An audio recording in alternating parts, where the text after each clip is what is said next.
only 30 years old when he died in a plane crash, leaving behind his wife Ingrid and 2-year-old son AJ. But few know the truth behind the horrific accident. Jim Croce was the American folk and rock singer and songwriter who could have had a long and storied career, but his greatness was cut short by one horrific tragedy. Jim Croce was the singer-songwriter behind folk and rock classics like Bad Boy Leroy Brown and I Got a Name. He spent a decade playing in local bars, never getting the recognition he deserved. Then, in 1973, he became an overnight success. But just as his star was making its ascent, his plane went hurtling in the opposite direction. When Jim Croce was born, on January 10, 1943, there wasn't any indication that he was a once-in-a-generation musical talent. He grew up in South Philadelphia, in a tight-knit Italian-American family. His father, James Albert, was from Abruzzo, and his mother, Flora Mary, was from Sicily. But the only thing flowing through his veins was music. Growing up in Upper Darby, just outside of Philadelphia, Croce listened to all kinds of music, from opera to jazz and back again. However, it wasn't until his parents gifted him a guitar that he discovered the sounds of R&B, rock and roll, blues, and folk. From that moment on, he developed his own unique sound, one that would one day take him to the top of the charts. Croce's true love was music, but his parents had less artistic ambitions for him. After graduating from Melbourne Prep School, he attended Villanova University, pursuing psychology and German. He was the first member of his family to attend university, but it wasn't long before his true passions took over. While at Villanova, Croce wasn't just a regular student. He took on a job as a disc jockey for WKVU, the campus radio station. One of his career highlights in manning the school's airwaves was interviewing Mississippi John Hurt, one of his musical heroes who indulged his budding ambitions by recording a jam session with him. The impromptu recording reminded Croce what he really wanted to do.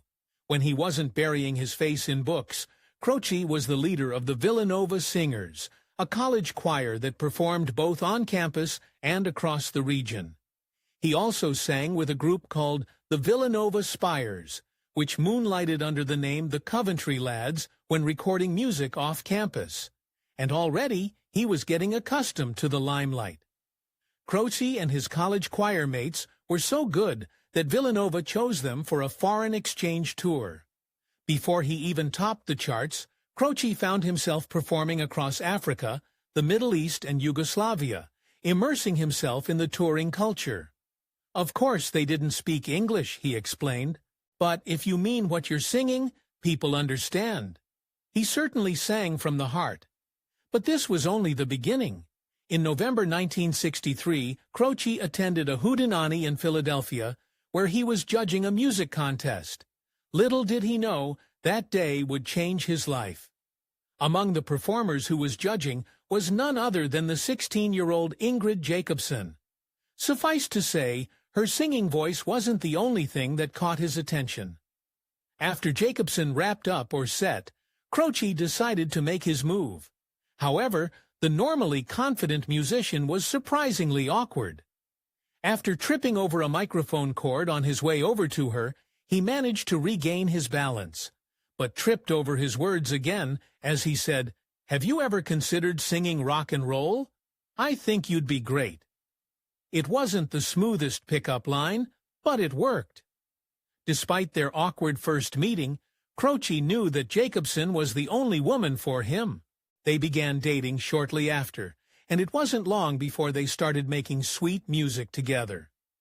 At a party hosted by one of his friends, Croce performed solo before motioning for Jacobson to join him on stage.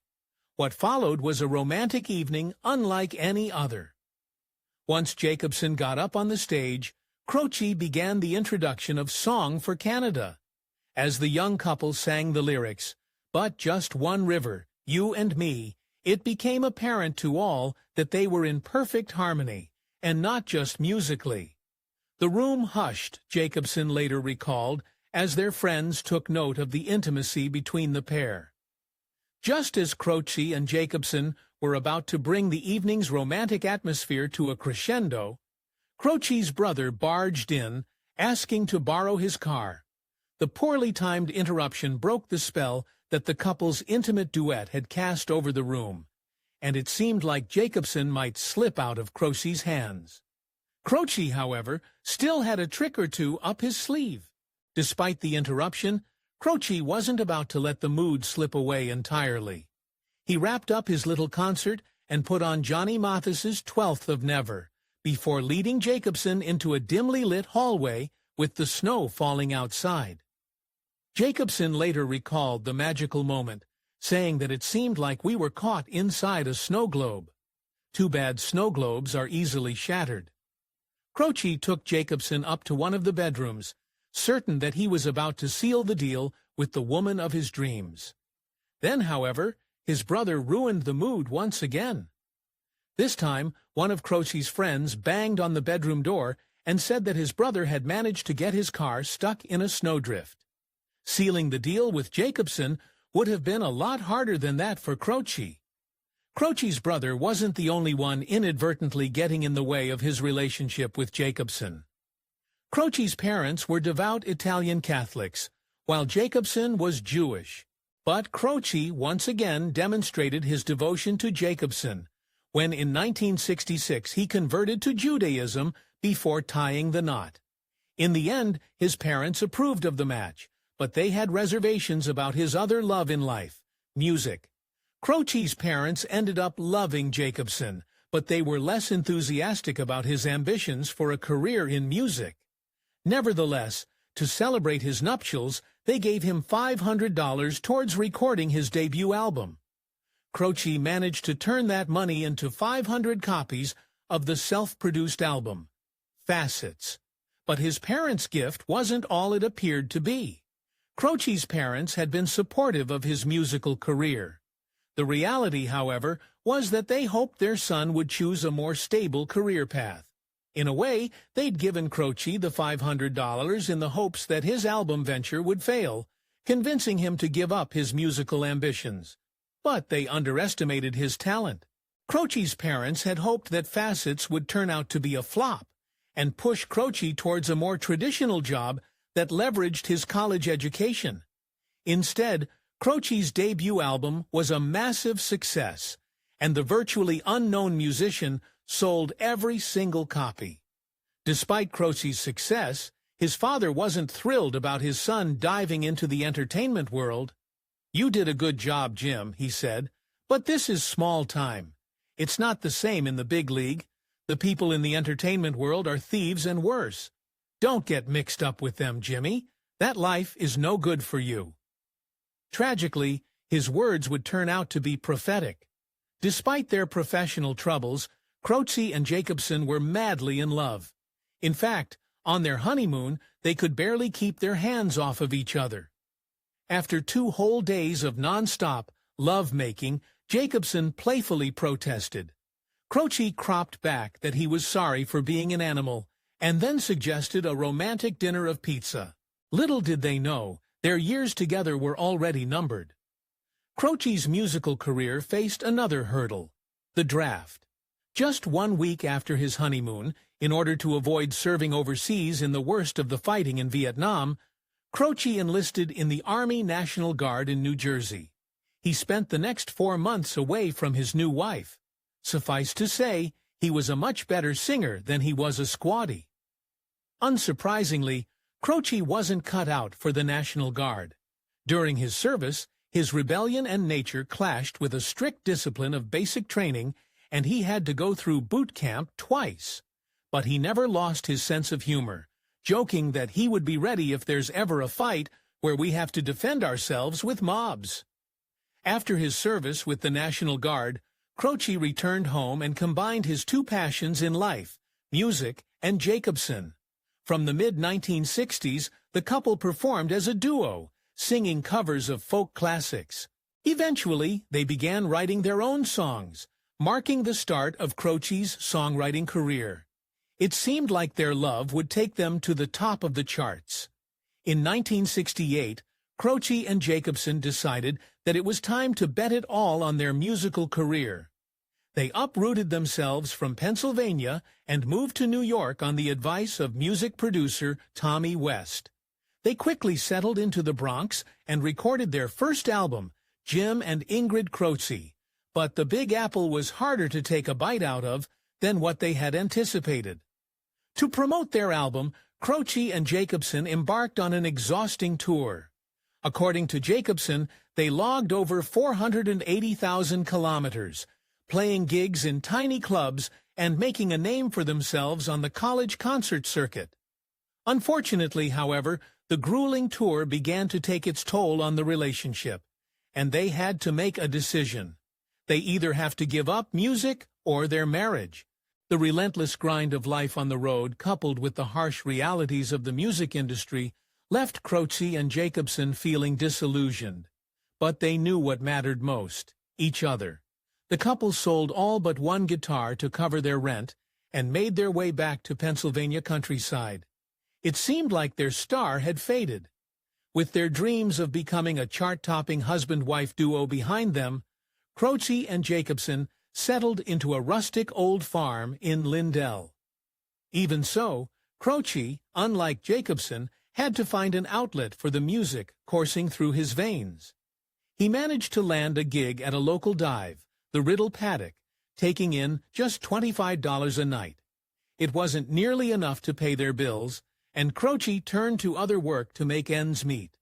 To put food on the table, Croce had no choice but to take on several jobs. He tried driving trucks, working in construction, and teaching guitar. But to his surprise, these mundane jobs turned out to be the source of inspiration for songs such as Big Wheel and Working at the Car Wash Blues that would later make him famous. But these jobs nearly cost him his life. Croce's friend Bill got him a job painting an elevator shaft because he knew that Croce wasn't afraid of heights. More specifically, that Croce wasn't afraid of falling from great heights. But miraculously, Croce survived a dramatic fall down 2 stories, thankfully landing in wet cement. Croce jokingly recalled the incident as one of his more spectacular accidents, and there were many. Croce's friend Bill recalled another time that the aspiring folk singer almost missed his date with destiny. "One day, Jim comes by to help me put up my new roof," Bill explained. The two spent the entire day up there drinking and hammering, until maybe they were doing more drinking than hammering. "I turned my back to him for a minute," Bill said, "when all of a sudden I hear this noise.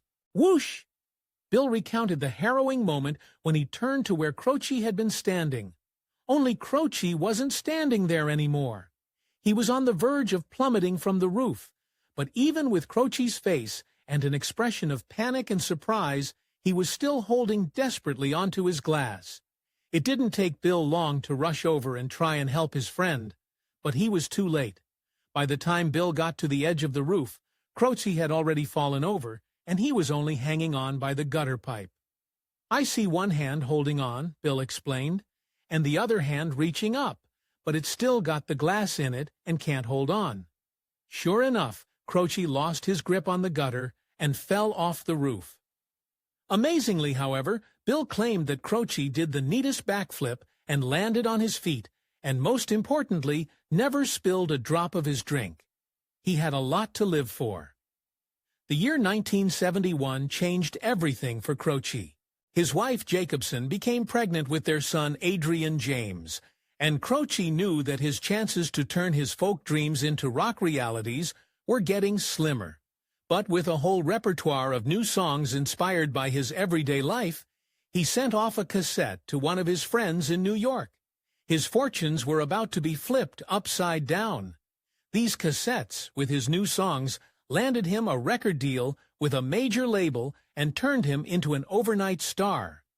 Between 1972 and January of 1973, he released 2 albums, You Don't Mess Around, A Jim and Life in Times, both of which had hit singles that cracked the top 10 on various charts and became staples on the airwaves. One song in particular resonated with listeners, and foreshadowed his untimely demise. On the very same night that Croce learned that Jacobson was pregnant in 1970, he wrote the song that would define his career, Time in a Bottle. He dedicated the touching folk song to his wife and unborn son. But the lyrics, "There never seems to be enough time to do the things you want to do," took on a terrifying meaning given what happened next. Later in 1972, as his star was beginning to rise, Croce moved his family to San Diego. He also made his national TV debut on American Bandstand, and just 2 days later appeared on The Tonight Show for the first time, followed by 2 performances on The Dick Cavett Show a few months later before his album Life in Times debuted. Little did he know, it was the calm before the storm.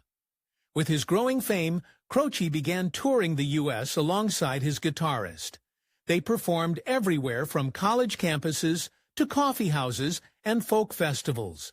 Yet despite having his dreams come true, Croce's financial situation remained precarious at best, and he may have remembered his father's old advice. In an effort to help him record his albums and kickstart his career, Croce's record label had given him a sizable advance, but it turned out to be a bad business arrangement. Even as his concert revenue and royalties soared, he watched most of his money go towards paying off his debts. The only solution, he figured, would be to make even more money. Croce's fame wasn't just limited to the United States. In the summer of 1973, he traveled to London and performed on the Old Grey Whistle Test, a popular British music show. During his appearance, he played tracks from his upcoming album, I Got a Name, to promote his upcoming tour. His success would be his downfall. Croce's Life and Times tour pushed him to his limits, and then some. By 1973, he was performing more than 300 concerts a year, barely resting or taking time off to be with his wife and son.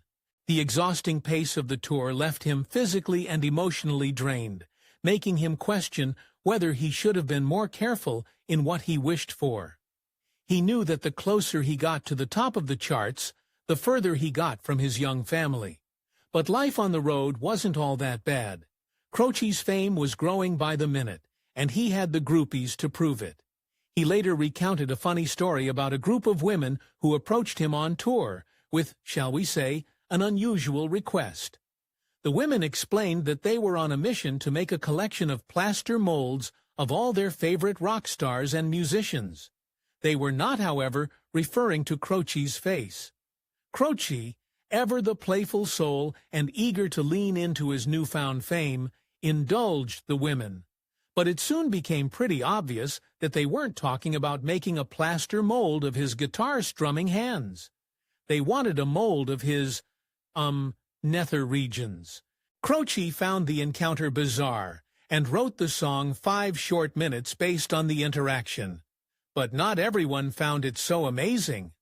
On one of his rare breaks from tour, Croce recounted the interaction with the groupies to Jacobson and told her about the song he had written about it.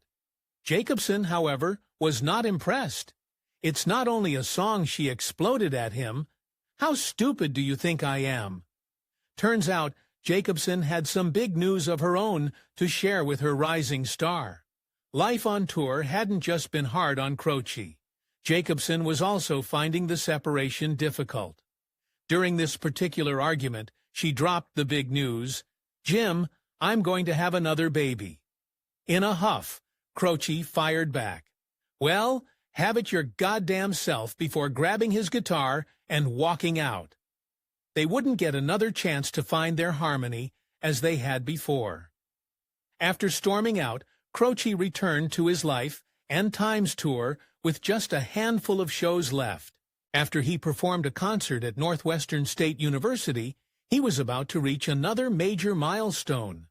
The release of his latest single, I Got a Name, was just hours away. The new single was supposed to debut the next day. Unfortunately, he wouldn't make it through the night to see it. After the concert in Louisiana, Croce, along with 5 others, boarded a chartered Beechcraft E-18S to head to Sherman, Texas. On board were his guitarist, the tour manager, road manager, comedian George Stevens, and the pilot. The flight was just supposed to be a short one. It turned out to be a lot shorter than anyone expected. Croce's plane took off shortly after 10 p.m. under foggy conditions from Natchitoches Regional Airport. Only moments later, disaster struck. The pilot, Robert Elliott, didn't observe an obstruction, and the Beechcraft crashed into a tree only seconds after becoming airborne. The plane carrying the rising star of folk music went down in the darkness. By the time emergency crews reached the crash site, one thing was certain. No one on board the Beechcraft E-18S had survived. Through an investigation, authorities uncovered alarming details about the pilot. Not only had the weather been a factor, but the pilot had severe coronary artery disease and had run 3 miles to the airport from his motel before the flight, likely impairing his ability to pilot the plane. Sadly, his poor health and the adverse conditions spelled an untimely end for Jim Croce. The real tragedy, however, came after the dust settled. 1 week after Croce's untimely plane crash in Demise, Jacobson received his final letter, written shortly before the crash, in the mail. "And when I get back, everything will be different," he wrote to her. "We're going to have a life together, I promise." The recently deceived songwriter went on to say that he was going to take a step back from his newfound fame and leave music behind. The most chilling line, however, was the last one. "Remember, it's the first 60 years that count, and I've got 30 to go." Just as planned, despite the tragedy, the day after the crash, Croce's record label released "I Got a Name." The tragic events of the prior night turned the timely tune into an anthem for fans who were grieving his sudden loss. His son, E.J., summarized his father's career best when he said, "It took him 10 years to be an overnight success, but a success he was." That is going to bring us to the end of the video on Jim Croce. If you enjoyed the video, leave a like rating, subscribe for more, comment below, and we'll be back with a brand new video very soon.